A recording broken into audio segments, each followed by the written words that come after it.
ఆ అమ్మాయికి ఏమైనా నాదే బాధ్యత, ఓకేనా?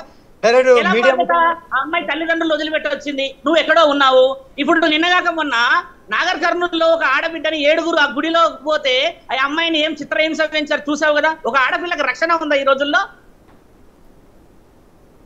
నేను రక్షణ ఇస్తాను నా సిద్ధాంతం అది. నా దగ్గరికి వెళ్ళి ఎవరు ముట్టుకోలేరు. పక్కన ఉండాలి కదా శ్రీనివాస్, పక్కన లేకపోతే రక్షణ ఎట్లా వస్తుంది? అదే ఇప్పుడు నాతోనే ఉంటది కదా, రక్షణ ఎందుకు ఉండదు అంటున్నా నేను. ఎక్కడ ఈ 2 రోజులలో నువ్వు వచ్చి పోలీస్ స్టేషన్ లో లా అండ్ ఆర్డర్ ప్రకారంగా నువ్వు లీగలైజేషన్ సర్టిఫికేషన్ తీసుకునేంత వరకు ఆ అమ్మాయికి నీకు రక్షణ లేదు. పోలీస్ అధికారులను ఇమ్మని చెప్పయ్యా నీకు పేపరు. నేను ఢిల్లీలో ఉన్నాను కదా, మార్నింగ్ వరకే హైదరాబాద్ లో ఉంటున్నా, ఓకేనా? నువ్వు హైదరాబాద్ కి వచ్చి మంగళగిరికి పోయి మంగళగిరి నుంచి పోలీస్ స్టేషన్ నుంచి వాళ్ళ పేరెంట్స్ మధ్యలో ఒప్పించి పేపర్ తీసుకొని ముందుకు పో. అంతేకాని ఇలాంటి వితండవాదం చేసేసి అదే నిజము, అదే సాత్వికము, అదే ధర్మము, అదే నిజం అని చెప్పాల్సిన అవసరం లేదు కదా మీకు. నేను అదే లీగల్ గానే వెళ్తాను.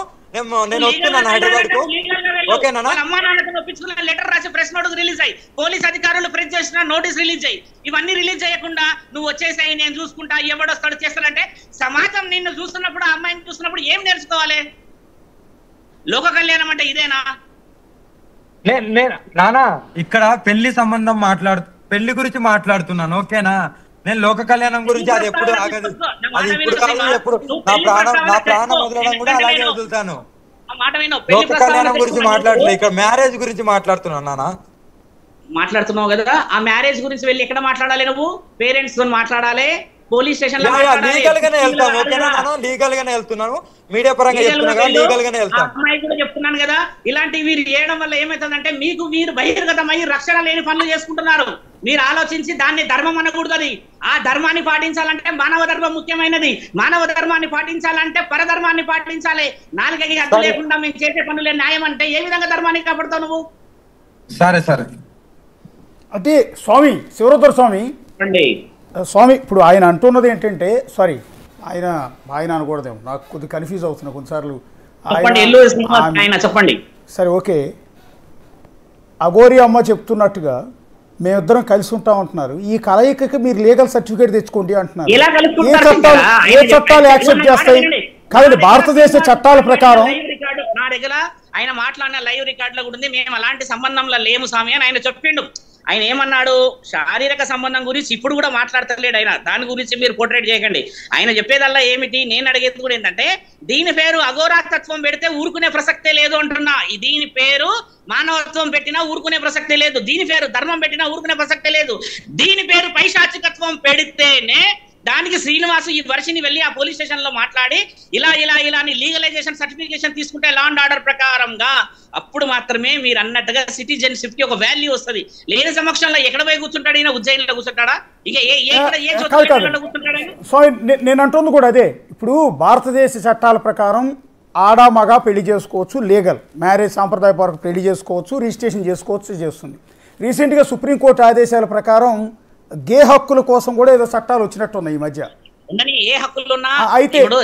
అయితే ఇద్దరు ఆడవాళ్ళు పెళ్లి చేసుకుంటున్న సందర్భాలు, ఇద్దరు మగవాళ్ళు పెళ్లిళ్ళు చేసుకుంటున్న సందర్భాలు ఉన్నాయి.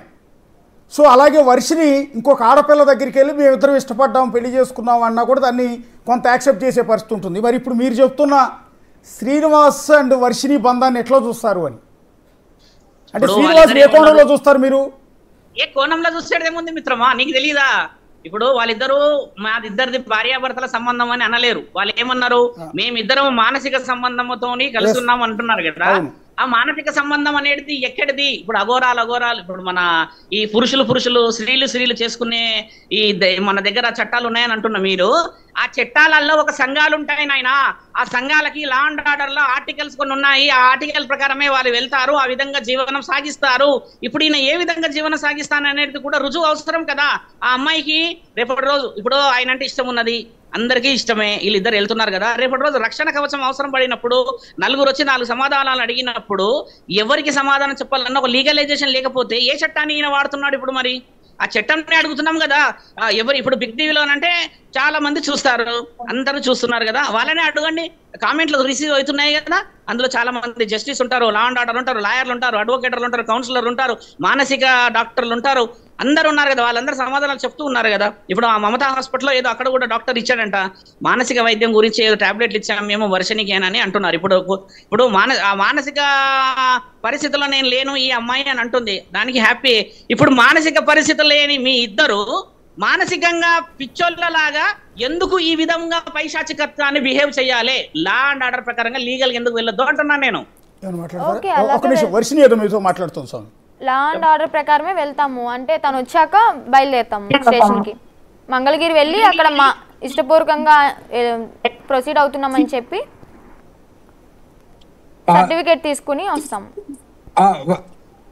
మొన్న అది నా వాయిస్ బ్రేక్ అయింది. వర్షిని బయటకు వచ్చేసాయి, నేను చూస్తున్నదా కాదమ్మా. మీరు లీగల్ గా పోలీస్ స్టేషన్కి వెళ్ళి లీగల్ గా వెళ్తూ అదే నేను కదా. మీరు పోలీస్ స్టేషన్ లో నేను వచ్చిన తర్వాత ఏ కేటగిరీలో ఇవ్వాలి సర్టిఫికేట్ అంటున్నాను నేనేది. మీరు రీసెంట్ సుప్రీంకోర్టు గైడ్ లైన్స్ నాకు ఏమున్నాయి నాకు ఐడియా లేదు, చట్టాల మీద అవగాహన లేదు పూర్తి స్థాయిలో.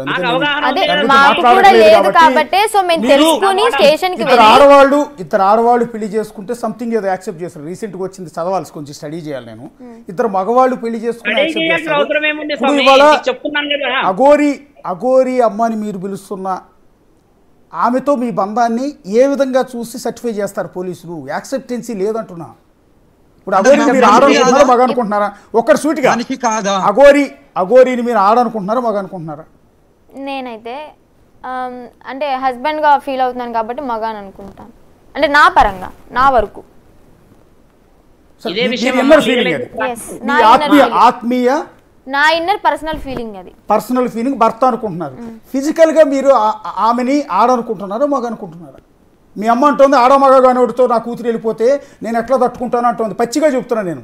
నిజంగా మీ అమ్మ అన్న మాటలు నిజంగా నాకు ఇప్పటికీ రిఫ్లెక్ట్ అవుతుంది. ఎంతసేపు లైవ్లో ఉన్నాను కానీ మీ అమ్మ ఏడుస్తూ అన్న మాటే రిమైండ్ అవుతూనే ఉంది. చూడడానికి అమ్మాయిగా ఉన్నా కానీ నాకైతే అబ్బాయి. కానీ అది కాదమ్మా, మీకు పోలీస్ స్టేషన్కి వెళ్తామంటున్నారు కదా. చట్ట ప్రకారం అడ్వకేట్స్ దగ్గరికి వెళ్ళినా, మీరు కోర్టుకు వెళ్ళినా, పోలీస్ స్టేషన్కి వెళ్ళినా, ఎక్కడికి వెళ్ళినా ఇది అడుగుతారు మీరు. దానికి మేము సమాధానం చెప్తున్నాను. ఓకేనా? అక్కడ చెప్తా చిన్ను, అక్కడికి వెళ్ళి వచ్చేస్తే ఇంకా చాలు. ఓకేనా? నువ్వు బయటకు వచ్చి కాల్ చేయి నాకు. లీగల్ గా వెళ్తున్నాము, లీగల్ 100% లీగల్ గానే వెళ్తాము. ఆ మ్యారేజ్ సర్టిఫికేట్ కూడా నేను తెప్పిస్తాను. నేను ఆల్రెడీ కాల్ చేసిన ఒకరికి. మ్యారేజ్ సర్టిఫికేట్ కూడా అక్కడ వాళ్ళ సమక్షం మ్యారేజ్ చేసుకొని మ్యారేజ్ సర్టిఫికేట్ మేము అక్కడ ప్రొసీడ్ అవుతాం. ఓకేనా?